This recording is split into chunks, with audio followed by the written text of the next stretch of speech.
Fala, meus queridos, bem-vindos a mais um vídeo. Bom, vamos lá, deixa eu dar uma olhadinha aqui, tá no esquema. O que acontece aqui? A gente vai precisar conversar sobre uma coisa que muito me preocupa, né? Eu comentei com vocês ontem sobre esse fato, né? E a gente vai conversar sobre ele agora. Essa semana aconteceu o seguinte, essa semana saiu os dados de empregos nos Estados Unidos, certo? E movimentou muito o SP, um pouco para baixo, depois um pouco para cima. Só que também saiu a ata do FONC. Então vamos por partes aqui. O que foi dito na ata do FONC? Primeiro, foi dito que eles têm uma preocupação, embora eles já comemorem alguma vitória, certo?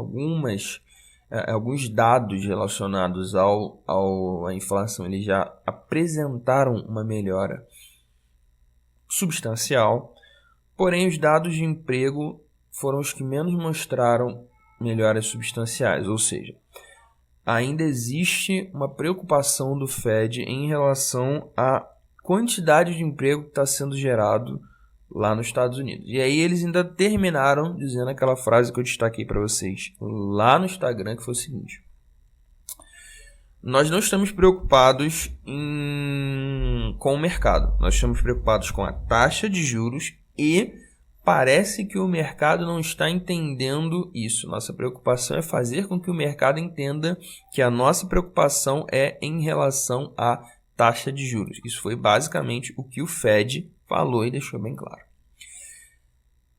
Aí você alia o que aconteceu no dia posterior. Vamos rapidinho aqui no gráfico do SP500.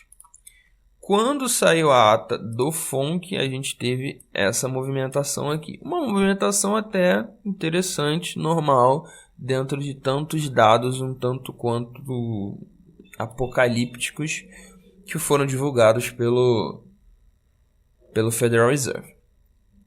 Só que aí no dia seguinte veio o payroll. E como é que ele veio? Vamos lá. O payroll ele veio ruim, gente. Só que ele veio com uma taxa de desemprego menor, ou seja, esperava-se 3,6, veio 3,5 de desemprego. Então quer dizer, o desemprego caiu, quando na verdade uma desaceleração econômica deveria causar desemprego. E não, quer dizer, deveria aumentar, né, essa taxa de desemprego, era para ser 3,8, 3,9, porque significa que a economia está contraindo, certo? E, consequentemente, a inflação tende a contrair junto. Só que a gente teve uma diminuição, ou seja, existem mais vagas de emprego e o payroll subiu, que é a média de pagamentos, mas não subiu tanto quanto esperava. Então, isso aqui não foi uma comemoração de um dado positivo. Isso aqui foi uma comemoração de um dado não tão ruim assim. Consegue entender a diferença? Isso aqui não foi, cara, veio muito bom. Uhul, é alta. Não, isso aqui foi, tá ruim, mas poderia ser pior. E é aí que mora a minha preocupação. Porque o payroll ele veio com desemprego caindo, o que não era para acontecer, e veio com o salário médio aumentando, ainda que não tenha batido a meta de aumento prevista pelo Fed, mas ele aumentou. E aí você tem dois dados horrorosos criando uma bela de uma alta no gráfico do SP. E aí eu fiquei olhando isso e tentando entender. Eu falei, não estou conseguindo entender. E aí você desce e vê a curva de juros futuros. O que é essa curva de juros futuros aqui? Isso aqui é a expectativa do mercado em relação a como ficará a curva de juros dos Estados Unidos daqui a um tempo. Obviamente que isso aqui é uma forma de interpretar, né? Porque isso aqui é mais para a renda fixa. Só que o que dita a renda fixa é o quê? A taxa de juros, exatamente. Então, igual o nosso governo aqui está 13,75 de Selic, a curva de juros ela vai estar, a expectativa vai estar alta, né? Então é basicamente a forma que a gente tem de uma das formas de interpretar esse gráfico aqui, beleza? Aqui caiu consideravelmente. O que significa? Significa que os players de mercado estão entendendo que uma recessão irá cair, irá acontecer. Por quê? Quando a taxa, essa taxa que sobe, significa que o mercado está apostando em um aquecimento econômico, certo? Quando ela cai, significa que o mercado já está entendendo que a economia vai contrair. Então, é dado conflitante. Por quê? Aqui, o mercado me diz, tá, nós entendemos que o dado de emprego foi ruim e vamos cair. Mas aqui, o mercado liga o botãozinho e me entrega uma alta de 2,28%. Eu fiquei ontem olhando isso aqui, obviamente fui buscar as minhas fontes também, e nenhuma delas entendeu. Todas elas pensando, gente, o que está acontecendo com o mercado?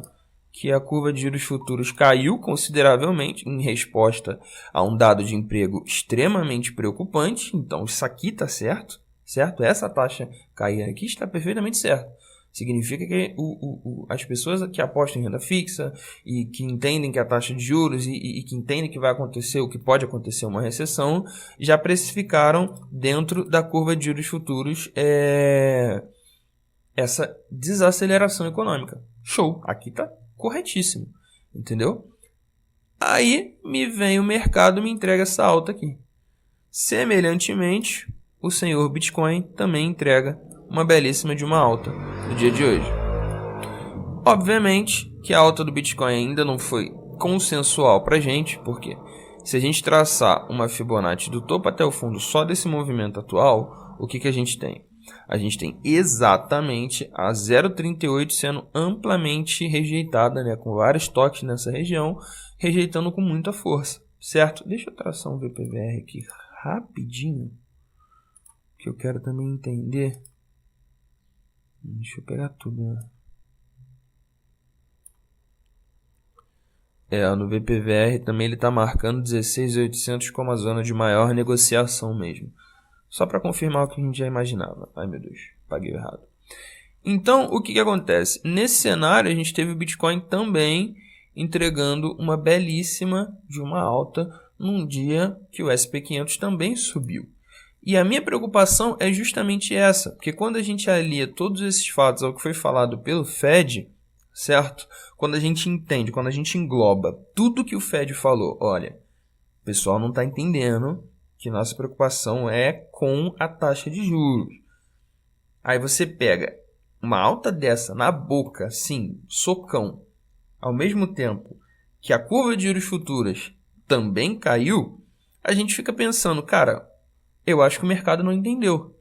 Eu acho que o mercado não entendeu que isso aqui não foi um dado bom. Isso foi um dado menos ruim do que o mercado esperava. Mas menos ruim ainda é ruim. Então, aí você me pergunta, beleza, Felipe, eu consegui entender tudo que você está falando, consegui entender que a curva de juros futuras caiu porque o mercado entendeu que o dado de emprego vai pressionar mais ainda a economia em algum momento e a recessão começa a aumentar ainda mais a preocupação. Entendi que o SP não era para ter subido, era para ter caído, ou no mínimo andado de lado. E que o Bitcoin possivelmente iria junto. Tá, entendi. Mas como é que isso impacta a nossa vida enquanto investidor do Bitcoin? Bom, isso impacta a nossa vida de duas formas. A primeira forma é que o gráfico continua sem uma movimentação alta clara. Por quê? Uma tendência de alta ela virá a partir de um swing no semanal, que é o que ainda não aconteceu. Que é o quê? Quando a gente fizer aqui um fundo posterior, certo? Um fundo ascendente em relação ao fundo anterior, e aí começar um swing gráfico, certo? Então vai começar a partir daí. Isso não vai acontecer agora. Pode ser que aconteça para o final do ano, mas não vai acontecer agora. Então, para o Bitcoin, a gente acaba ficando ainda mais preso no mesmo lugar por mais tempo. Só que isso aumenta o risco de que o fundo possa ser retestado. Eu realmente acredito que essa região aqui é o fundo do Bitcoin. Pelo menos, enquanto for, eu vou acreditar que é, certo? Só que o fato de nós ficarmos nesse lenga-lenga aqui pode fazer com que segunda-feira, quando os players realmente entenderem o que está sendo feito, não vai dizer segunda, mas ao longo dos próximos meses, talvez até ao longo dos próximos 15 a 20 dias, já que esse mês aqui ainda é um mês decisivo para a formação de um fundo, Os players vão lá e entregam 8, 10% de queda no SP500 e o Bitcoin vai junto. O Bitcoin vai junto. Obviamente, para a gente buscar aqui um terceiro toque próximo à região dos 16 mil é uma bela oportunidade de aumentar as posições. Nesse meio tempo aqui eu cessei minhas posições, certo? Eu falei para vocês ano passado, ó, gente, eu cessei aqui. E realmente, para mim agora é só se buscar aqui alguma coisa próxima a 15 mil, onde eu vou pegar mais alguma coisinha. Fora isso, nesse meio tempo aqui eu já peguei tudo que eu poderia pegar, certo? Agora eu estou preocupado com o meu capital em ter mão para comprar aqui embaixo. É a minha preocupação agora, eu tenho falado isso para vocês. Mas a minha preocupação maior é que o mercado não esteja entendendo isso. Não esteja entendendo o que foi dito pelo Fed, não esteja entendendo o quão preocupante foi a divulgação dos dados de emprego, porque não foi legalzinho, não foi tranquilinho. O negócio foi literalmente, não foi ruim o quanto a gente achava que seria. Só que isso ainda é ruim. E aí, nesse ainda ser ruim, o mercado pode estar entendendo completamente errado o que deveria estar fazendo, pode estar entendendo completamente errado como deveria estar acontecendo essa dinâmica aqui, e daqui a pouco tá um monte de gente perdendo grana operando no diário, porque não entendeu que, na verdade, isso aqui que é o principal.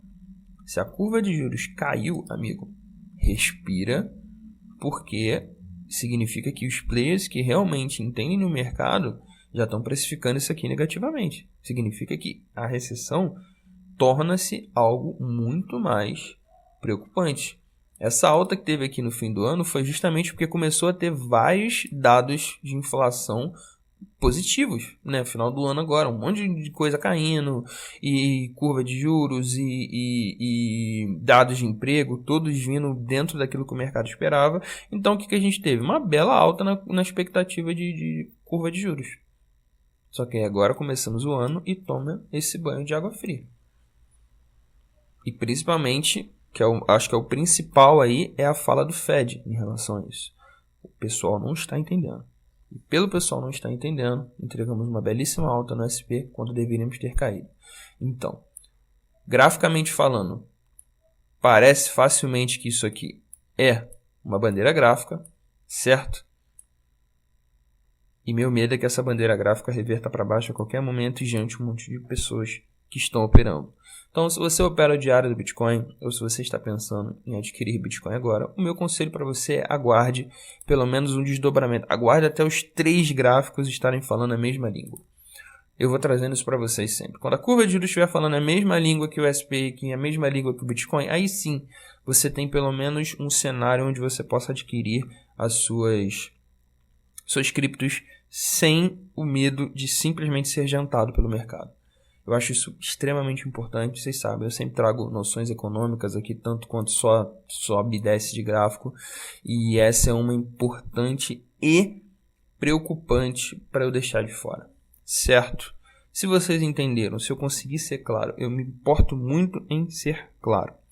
Deixa aí nos comentários, se ficou alguma dúvida, fala que a gente vai tirar também. E esse é o alerta que eu precisava dar para vocês. Os próximos 10 a 15 dias podem ser um tanto quanto complicadíssimos. Por isso, muita cautela, certo? E é isso. Deixe seu like, segue se você não é inscrito e valeu, tamo junto.